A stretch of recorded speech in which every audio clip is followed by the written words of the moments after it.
Hello everyone, इस video से हम लोग मॉडर्न हिस्ट्री की शुरुआत कर रहे हैं और पूरी मॉडर्न हिस्ट्री को कम्प्लीटली कवर करेंगे। 1746 से शुरू करते हुए 1947 तक पूरा ही मॉडर्न हिस्ट्री यानी 1746 से 1947 तक पूरा मॉडर्न हिस्ट्री कवर किया जाएगा।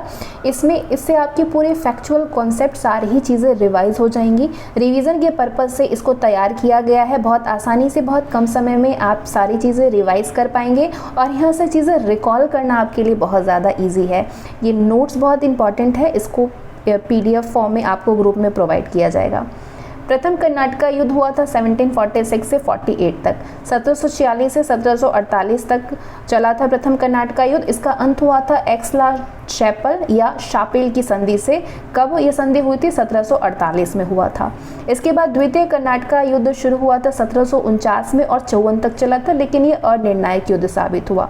तृतीय कर्नाटका युद्ध 1758 में शुरू हुआ था और 63 तक चला था। तृतीय कर्नाटका युद्ध का अंत हुआ था पेरिस की संधि से। पेरिस की संधि कब हुई थी? 1763 में हुई थी। क्या तात्कालिक कारण था प्रथम कर्नाटका युद्ध का? तो अंग्रेजों के द्वारा फ्रांसीसी जहाज़ों का अधिग्रहण था प्रथम कर्नाटका युद्ध का तात्कालिक कारण। किसके किसके बीच में हुआ था? तो ये अंग्रेजों और फ्रांसीसियों के बीच में हुआ था।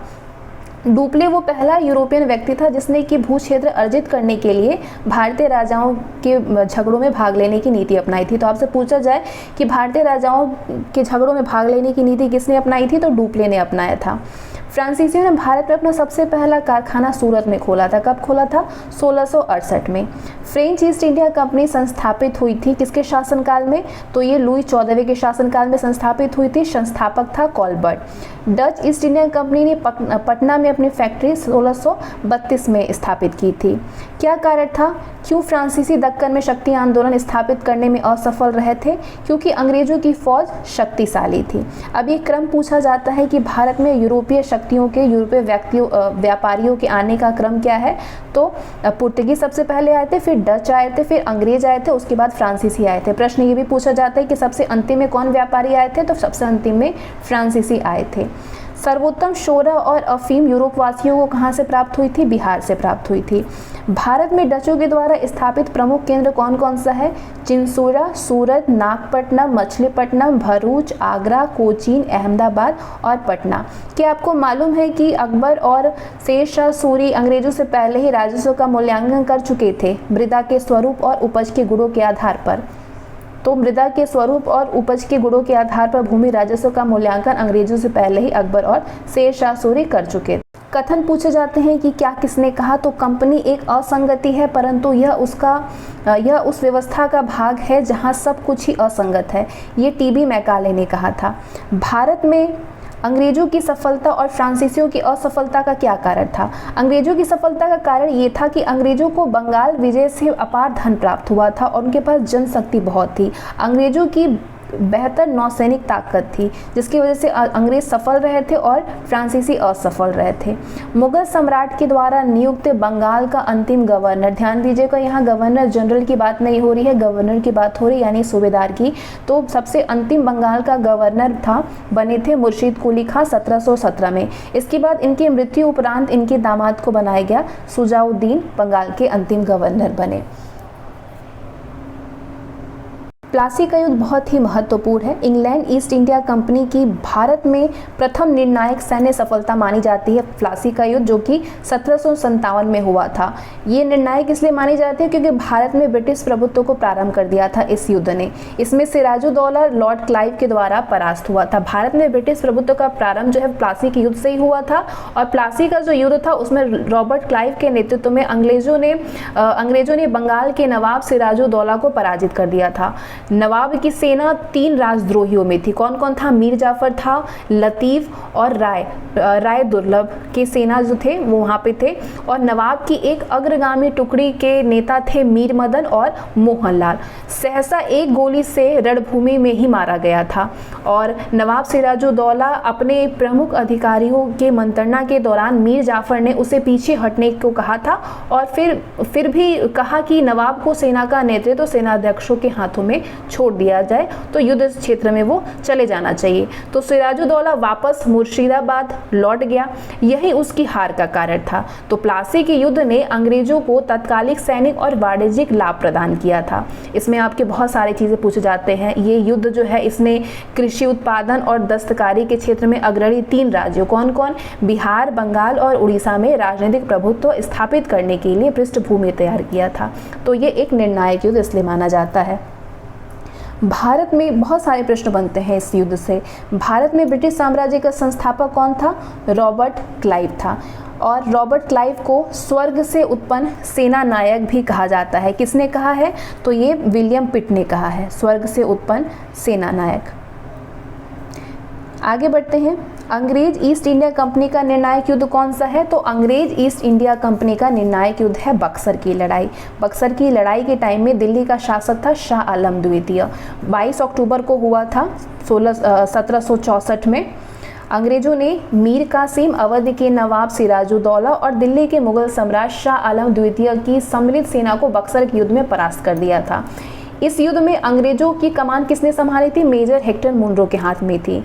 और ये युद्ध के परिणाम से प्लासी के युद्ध पर मुहर लग गई। भारत में अब अंग्रेजों को चुनौती देने वाला कोई दूसरा नहीं था। इलाहाबाद तक का प्रदेश अंग्रेजों के अधिकार में आ गया था। दिल्ली विजय का मार्ग खुल गया। बक्सर का युद्ध भारतीय इतिहास में निर्णायक सिद्ध हुआ था। तो इसके बारे में एक कथन भी है कि प्लासी की अपेक्षा बक्सर को भारत में अंग्रेजी प्रभुसत्ता की जन्मभूमि मानना कहीं अधिक उपयुक्त है। ये किसने कहा है? तो रॉबर्ट्स ने कहा है। यदि बक्सर के युद्ध के परिणाम में देखा जाए तो कहा जा सकता है कि जहाँ पे प्लासी की विजय अंग्रेजों की कूटनीति का प्रमाण था, वहीं पे बक्सर की विजय को इतिहासकारों ने पूरी तरीके से सैनिक विजय बताया है। तो अंग्रेज ईस्ट इंडिया कंपनी का निर्णायक युद्ध है बक्सर की लड़ाई। बंगाल का नवाब उसमें बना कौन? मीर जाफर। ये प्रश्न पूछा जाता है कि अपनी राजधानी मुर्शिदाबाद से मुंगेर किसने स्थानांतरित किया? तो ये मीर कासिम ने किया। जिस शासक ने ईस्ट इंडिया कंपनी को दीवानी प्रदान किया था वो है शाह आलम द्वितीय। इलाहाबाद की संधि हुई थी 1765 में। 16 अगस्त को शाह आलम द्वितीय को अंग्रेज संरक्षण में ले लिया गया और उसे इलाहाबाद रखा गया। इलाहाबाद और कड़ा के जो क्षेत्र नवाब ने छोड़ दिए थे शाह आलम द्वितीय को मिल गया। इसके बाद 12 अगस्त 1765 को अपने फरमान के द्वारा मुगल बादशाह शाह आलम द्वितीय ने कंपनी को बंगाल, बिहार और उड़ीसा की दीवानी स्थायी रूप से दे दी। इस समय आपके Robert Clive east India company का बंगाल का गवर्नर था। तो शाह आलम द्वितीय का संपूर्ण जीवन जो है वो इसी तरीके से आपदाओं में ही ग्रस्त रह गया। मुगल सम्राट ने शाह आलम द्वितीय को, तो ये प्रश्न है कि आपके शाह आलम द्वितीय एक ऐसा शासक है जिसने ईस्ट इंडिया कंपनी को दीवानी प्रदान किया था। कब? 1765 में। रॉबर्ट क्लाइव के कार्यकाल में ईस्ट इंडिया कंपनी को शाह आलम द्वितीय के द्वारा बंगाल, बिहार और उड़ीसा में दीवानी अधिकार दिए गए। इलाहाबाद की संधि 12 अगस्त 1765 को हुई थी। इस संधि के बाद रॉबर्ट क्लाइव ने मुर्शिदाबाद का उपदीवान बनाया। किसको? मोहम्मद रज़ा खां को बनाया मुर्शिदाबाद का उपदीवान। बक्सर का युद्ध लड़ा गया था 22 अक्टूबर 1764 को। इलाहाबाद की संधि हुई थी 12 अगस्त 1765 को और इलाहाबाद की दूसरी संधि हुई थी 16 अगस्त 1765 को। इसके बाद ये बंगाल के ब्रिटिश गवर्नर का क्रम है जो कि पूछा जाता है।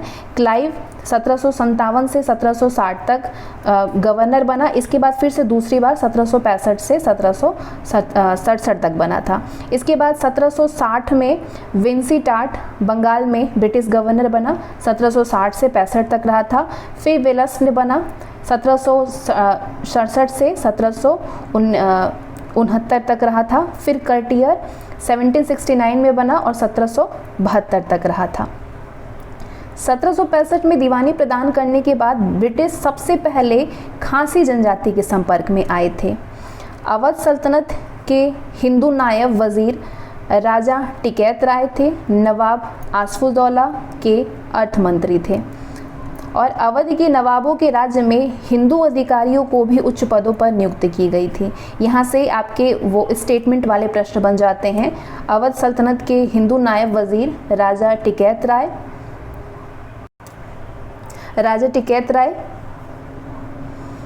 नवाब आसफुद्दौला के दीवान या फिर अर्थ मंत्री थे। ठीक है।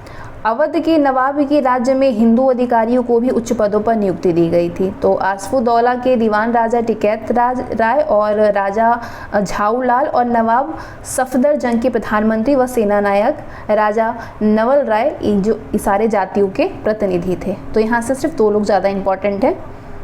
18वीं शताब्दी में भारत में लड़े गए ये सारे युद्ध हैं। अंबर युद्ध, ये क्रम पूछा जाता है। सबसे पहले अंबर युद्ध हुआ था 1749 में, फिर प्लासी का युद्ध 1757 में हुआ। इसके बाद 1760 में वांडीवाश का युद्ध हुआ, फिर 1764 में बक्सर का युद्ध हुआ। 1760 में वांडीवाश के युद्ध में काउंट लाली फ्रांसीसी सेनापति था, काउंट लाली पराजित हुआ और ये युद्ध लड़ा गया था 1760 में वांडीवाश का अंग्रेज और फ्रांसीसी के बीच में।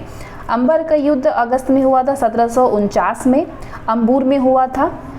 मुजफ्फर जंग, चंदा साहब, फ्रांसीसियों की संयुक्त सेनाओं ने वेलूर के समीप अंबूर स्थान पर कर्नाटक के नवाब अनवरुद्दीन को पराजित करके उसकी हत्या कर दी थी। 1760 में हुआ था वांडीवाश का युद्ध अंग्रेजों और फ्रांसीसियों के बीच में, जिसमें फ्रांसीसी पराजित हुए थे।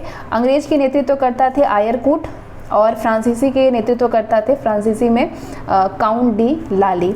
प्लासी के युद्ध आप सभी जानते हैं, जून 1757 को हुआ था अंग्रेज और बंगाल के नवाब के बीच में। ठीक है, अंग्रेज विजयी रहे थे। क्लाइव ने मीर जाफ़र को बंगाल का नवाब बनाया। इस युद्ध के बाद मीर जाफ़र ने अंग्रेजों को 24 परगनों की जमींदारी दे दी और क्लाइव को प्लासी का युद्ध जो है ये 1757 में हुआ था जून में, अंग्रेज और बंगाल के नवाब सिराजुद्दौला के बीच में। युद्ध के परिणाम स्वरूप अंग्रेजों का पूरे बंगाल पर नियंत्रण हो गया। क्लाइव ने मीर जाफ़र को बंगाल का नवाब बनाया। नवाब बनने के बाद मीर जाफ़र ने अंग्रेजों को सेवाओं के लिए 24 परगनों की जमींदारी से पुरस्कृत किया और क्लाइव को 2,34,000 पाउंड की निजी भेंट दी। बक्सर का युद्ध हुआ था अक्टूबर में 1764 में। मीर कासिम, अवध के नवाब सिराजुद्दौला और मुगल सम्राट शाह आलम द्वितीय की संयुक्त सेना और अंग्रेज के बीच में यह युद्ध हुआ था। युद्ध में अंग्रेज विजयी रहे थे। इस युद्ध में अंग्रेजी सेना का नेतृत्व करता थे हेक्टर मुनरो और बक्सर युद्ध ने प्लासी के निर्णयों पर मुहर लगा दी थी, ये आप सब जानते हैं। इसके बाद खुर्दा का युद्ध हुआ था 1795 में। इसमें निज़ाम के विरुद्ध मराठों के द्वारा लड़ा गया था, जिसमें निज़ाम की हार हुई थी। चिलियावाला का युद्ध हुआ था 13 जनवरी 1849 को लड़ा गया था। इस युद्ध में अंग्रेजी सेना का नेतृत्व लॉर्ड गफ ने किया था और सिख सेना का नेतृत्व शेर सिंह ने किया था। ये जो युद्ध थी वो अनिर्णित समाप्त हो गई थी। इस युद्ध के समय आपसे पूछा जाए भारत का गवर्नर जनरल कौन था, तो लॉर्ड डलहौजी था। भारत में अंग्रेजों का सर्वाधिक विरोध किसने किया था? मराठों ने किया था। 3 आंग्ल मराठा युद्धों के बाद ही मराठा शक्ति को दबाया जा सका था। तो यहाँ पे अब हम आगे देखेंगे ये क्रम मैसूर युद्ध का। 4 युद्ध हुए थे, 4 बार युद्ध हुआ था मैसूर का और ये पूछे जाते हैं। प्रथम आंग्ल मैसूर युद्ध हुआ था 1767 से 69 तक। द्वितीय आंग्ल मैसूर युद्ध हुआ 1780 से 84 तक। तृतीय युद्ध 1790 से 92 तक और चतुर्थ युद्ध 1799 में हुआ था। इसके बाद रणजीत सिंह के राज्य में कौन सम्मिलित था? तो रणजीत सिंह के राज्य में आपके श्रीनगर शामिल था। रणजीत सिंह के राज्य में श्रीनगर शामिल था। ठीक है, रणजीत सिंह का संबंध था सुरचकिया मिसल से। पूछा जाता है ऑप्शन में आपके किस मिसल से संबंधित हैं, तो सुरचकिया में से संबंधित हैं। रणजीत सिंह के राज्य की राजधानी लाहौर थी। अदालत आला की स्थापना लाहौर में रणजीत सिंह ने किया था और कोहिनूर हीरा शाहसूजा से प्राप्त किया था। किसने? शाहसूजा से रणजीत सिंह ने प्राप्त किया था कोहिनूर हीरा। और ये कथन है, ये कहा था रणजीत सिंह ने कि ईश्वर की इच्छा थी कि मैं सब धर्मों को एक निगाह से देखूं, इसलिए उसने दूसरी आंख की रोशनी ले ली थी। रणजीत सिंह का जन्म हुआ था 13 नवंबर 1780 को सुरचकिया में महासिंह के यहाँ और इनकी मृत्यु हुई थी 1839 को। रणजीत सिंह का उत्तराधिकारी खड़ग सिंह था। सिख राज्य का अंतिम राजा दलीप सिंह था। इनके शासन कार्यकाल की बात करें तो 1843 से 49 है। दलीप सिंह का मृत्यु हुआ था 23 अक्टूबर 1893 में पेरिस में। पंजाब के विलय के बाद ब्रिटिश राज्य में जब पंजाब का विलय हुआ, पंजाब के विलय के बाद लॉर्ड डलहौजी ने 1849 में पंजाब पर शासन करने के लिए 3 लोगों की एक परिषद का गठन किया था। तो 3 की परिषद में कौन कौन थे? हेनरी लॉरेंस अध्यक्ष बना और 2 सदस्य थे कौन? जॉन लॉरेंस और चार्ल्स ग्रेनविल मानसेल। प्रथम आंग्ल मैसूर युद्ध हुआ था 1766 में और 1769 तक चला था। इसमें हैदर अली विजयी हुए थे। अंग्रेजों ने विवशता में हैदर अली की 4 शर्तों पर 4 अप्रैल 1769 को मद्रास की संधि की थी। हैदर अली ने 1755 में डिंडीगुल मैसूर में एक आधुनिक शस्त्रागार की स्थापना की थी और सर आयरकूट हैदर अली को पोर्टो नोवो के युद्ध में हराया था। पोर्टो नोवो का युद्ध कब हुआ था? 1 जुलाई 1781 में। टीपू सुल्तान श्रीरंगपट्टनम को अपनी राजधानी बनाया,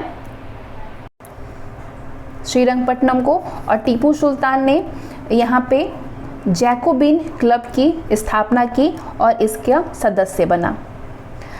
इसके बाद टीपू सुल्तान के बारे में कुछ और भी चीज़ें पूछी जाती हैं, जैसे कि आधुनिक पद्धति से विदेशों में दूतावास स्थापित किया था टीपू सुल्तान ने।